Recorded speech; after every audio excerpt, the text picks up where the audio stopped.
All right, we're back again. This is a bit of a mixed video because it's, again, a test for the laser rust repair in a practical situation doing the restoration on this F-150, but also a little bit of progress on the F-150. So you can see here where I've already cut a patch panel piece to replace this that came out of it. You can see it was pretty full of holes and rusted out. So I drilled out the pop welds, and you can see how there's rust on the inside. And cut this piece for the patch, and I'm ready to put it on, but you're gonna see, I'm gonna take this off, you're gonna see on the inside how there's surface rust in there that, isn't caught when it's doing sandblasting. So let me show you what that looks like. Okay, so you can see here what I'm talking about, like all this surface rust after you split the two pieces of metal apart, all in here, all through here. There's a couple pinholes that have developed. That has to all be cleaned, hit with a weld-through primer before you put the piece on, if you want to make it so that you're preventing as much rust in the future as possible. So that's what I'm going to hit with the laser cleaner now and see what it does. I'm going to be running it at 50%, so about 750 watts. I'm going to check the temperature before and after, so let's see what it does. Okay, so checking the temperature, we've got 70 degrees Fahrenheit.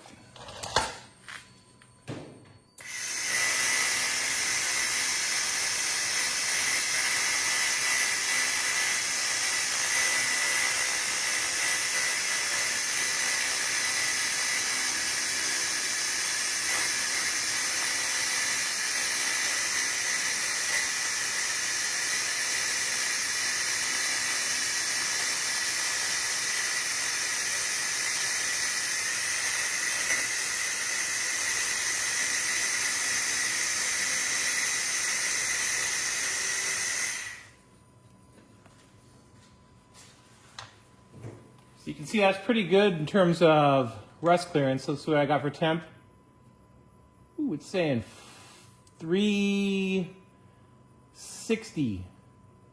So that's definitely getting up there. So you do have to kind of watch your temps. It comes down pretty quick, but that's at half. So I don't think I'd want to go any higher on that than on sheet metal, because you'd have to be concerned about warpage hitting these temperatures. I'm going to try a few less passes and see if I could get the same cleanliness without taking so many passes.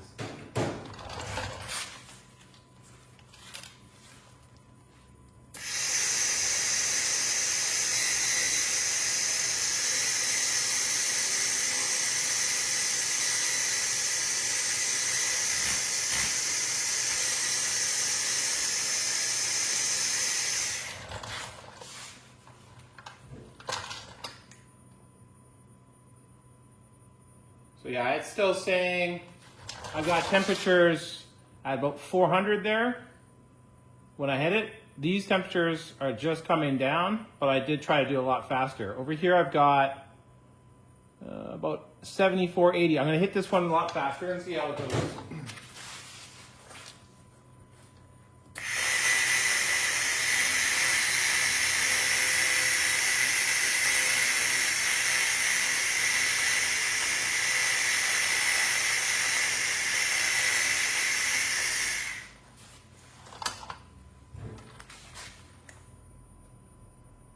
So yeah, 230.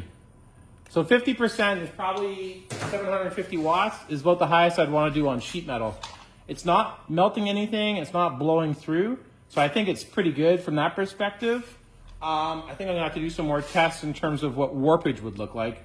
But let me just finish cleaning off the rest of this rust, and I'm gonna try and do a little bit here where they've got some epoxy primer, so I've got a place to do a clean weld.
Gonna do a temperature check after hitting all that. You know, at 158, 174, 160, that's not bad for temp. So it really hits higher temperatures when you're actually hitting rust, but when you're going over top after the rust has been cleaned, the temperatures really don't go up too much. So it must be the reaction of the rust burning off. I see a few more places here I want to just clean up a little bit of the epoxy primer for welding, and I'll just do that.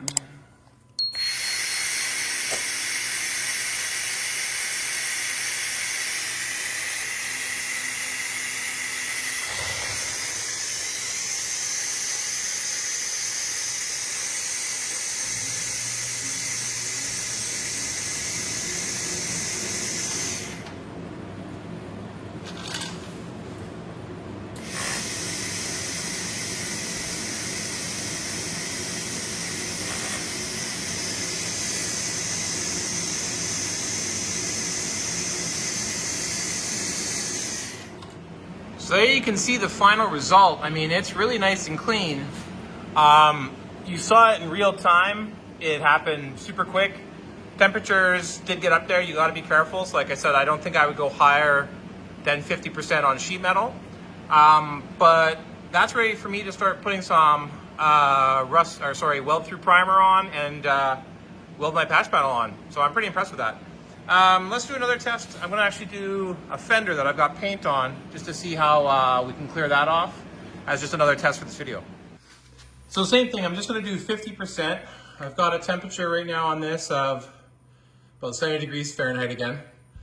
So yeah, I'm just going to hit this at 50%, 750 watts. I just want to do a bit of a cleanup. This has got primer, paint, a little bit of filler on it. So I just want to see how fast it kind of goes through it. Kind of what the result is like. I expect it to be a bit smoky, so I did have to open the garage door to get some more ventilation. I do have a bottom fan that you can put under the door, so it sucks right under the door. If I was going to do a lot or the full panel, I'd definitely do that. I'd open my back door, I'd get some good ventilation going through here, but I'm just going to do a quick test shot. So let's see how it goes.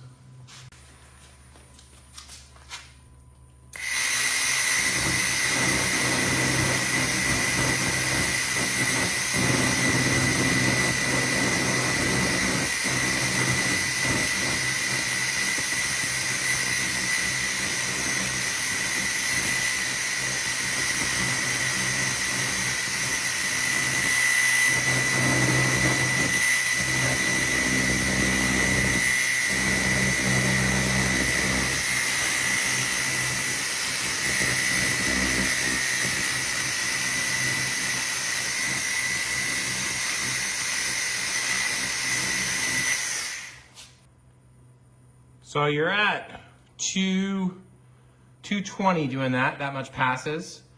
Quite a fair bit of smoke came off when you first hit it. I'm not down to bare steel yet. I'm kind of curious actually if you need to scrape that off. I'm gonna hit that with a scraper and see.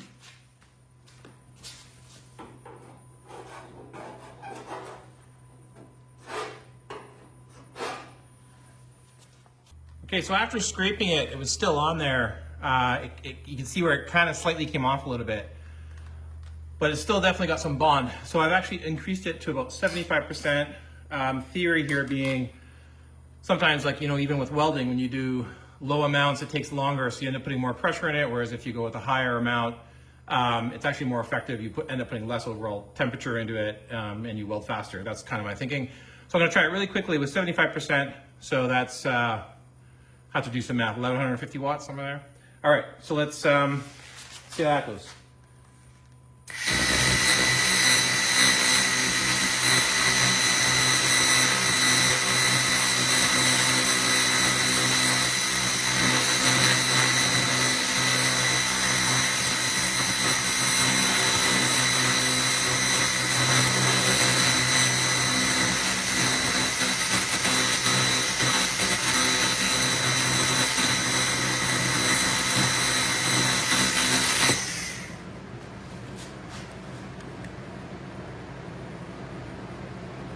Okay, definitely more effective at a higher temperature. I'm only at 300 degrees, which is still warm. You ought to be careful, obviously, with warpage here. You probably wouldn't want to focus on one section like I was. You'd want to move further up the panel and back down. And I might even consider having some fans blowing on it continuously.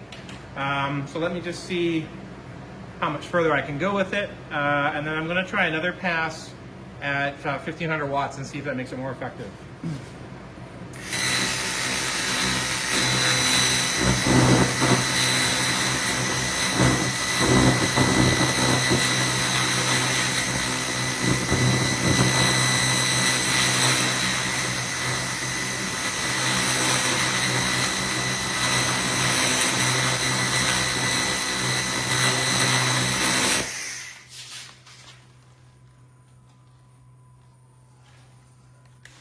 Okay, so with that, I have a temperature of 200, 250. So temperatures remain the same. I'm going to go up to full percentage and see how that goes.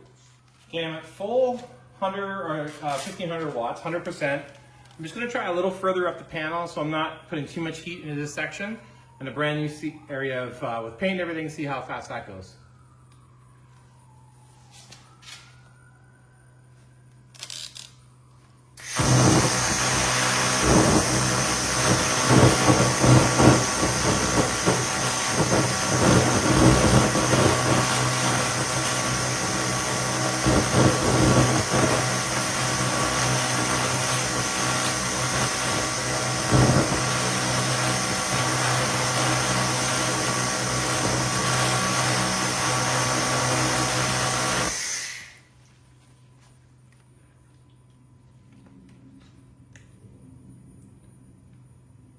So same sort of temperature, I'm getting like 375, 300. I'm gonna do one more pass on it.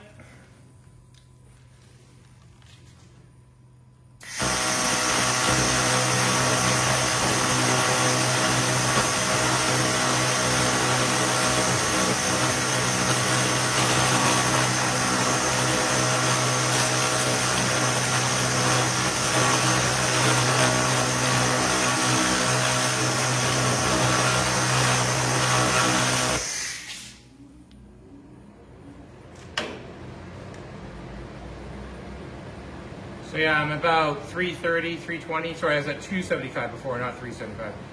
So 320, coming down pretty quick. Might be that I've got a little bit more filler here, but what I've noticed is interesting is when I did a lower temperature before, like 75%, it did seem to be a little bit more effective. Like I said, I don't know if there's a little bit more filler on this section. I'm gonna try one more pass on it. What do I got for temp? Coming down to 235 quick. I'm gonna try one more third pass and see what that does.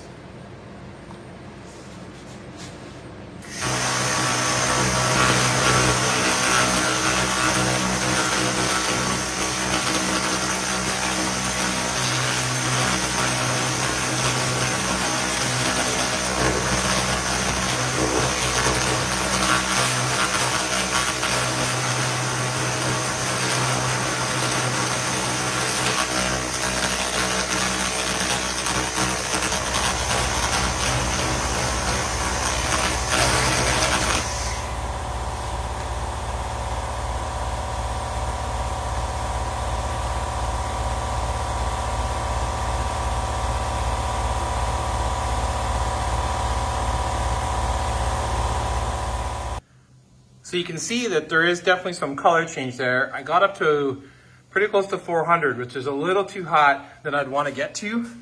And it's hard to see if that produced a bit of distortion in the metal. I'm going to say it probably did. No big deal. I can ping that down pretty easy. But what that tells me is you can use it for doing paint removal. You can see there is some layers that are thicker here in terms of filler. So that's probably what tripped me up. And it's probably, I can see there's some more filler that's through here. So you got a few choices. You can either try to sand it down to kind of get some of that out of there, which sort of, I guess, defeats the purpose in some regard. Or I think what was better is this. The temperature stayed a lot lower. I was about 75% seemed to be a sweet spot. You do a couple passes, but you don't focus too much on it. I would say do like a large kind of section, maybe all the way up and then all the way down, and be prepared to do 2 or 3 kind of passes to sort of get there. Areas that's thinner, it's gonna clean up really quick. This is just primer and paint. That came off very fast. Areas where it's filler, you might spend some more time on. So what you might find is when you hit some areas, if you're doing something that's got some more filler in it, you might want to back out, hit that with something like a DA or something to take the filler down, or just lower the temperatures and prepare to do more passes. So anyways, that was a bit of an experiment to show you what it looks like. You know, still pretty impressed, pretty effective. You got to watch the personal like PPE stuff. There's a lot of smoke and everything that comes off of it. You want to use a respirator, have a lot of ventilated areas, because you could probably do some damage breathing that stuff in. So yeah, anyway, I hope you enjoyed it. That was just another sort of test video. I'm going to do some more test videos with steel, see what I can get to with distortion and warpage. You've obviously saw the results, you know, on the panel and then on the cab corner. Still really impressed overall with the unit. I think it is a lot cleaner than doing something with sandblasting, but even with anything, you got to watch your temperatures or you will cause a lot of warpage. So even if I did a little bit there, like I said, I can kind of ping that. It's no big deal. One thing I'm going to start doing is filling holes. So I'm going to use it again to kind of clean up my firewall and get some of this epoxy primer off. I think at the end of the day, what's kind of cool about it is it can take it off if you're right with the temperatures, you get the procedure down, versus using something that's like sanding, because although you're taking the paint off, you are still taking some of the actual steel off. So you are removing some of the substrate layer. So you got to watch about that, because if you get it too thin, then you get problems later. Whereas this, you're not taking any of the steel off. And even with sandblasting, it's abrasive. So you are actually still damaging the steel. So again, once you kind of get the passes, the temperature right, you're not removing anything from the actual metal itself. So I think at the end of the day, that's better. Time will tell. I'll do some more test videos and reviews, but just want to get another one going to kind of show you what it looks like in a practical application. See you in the next one.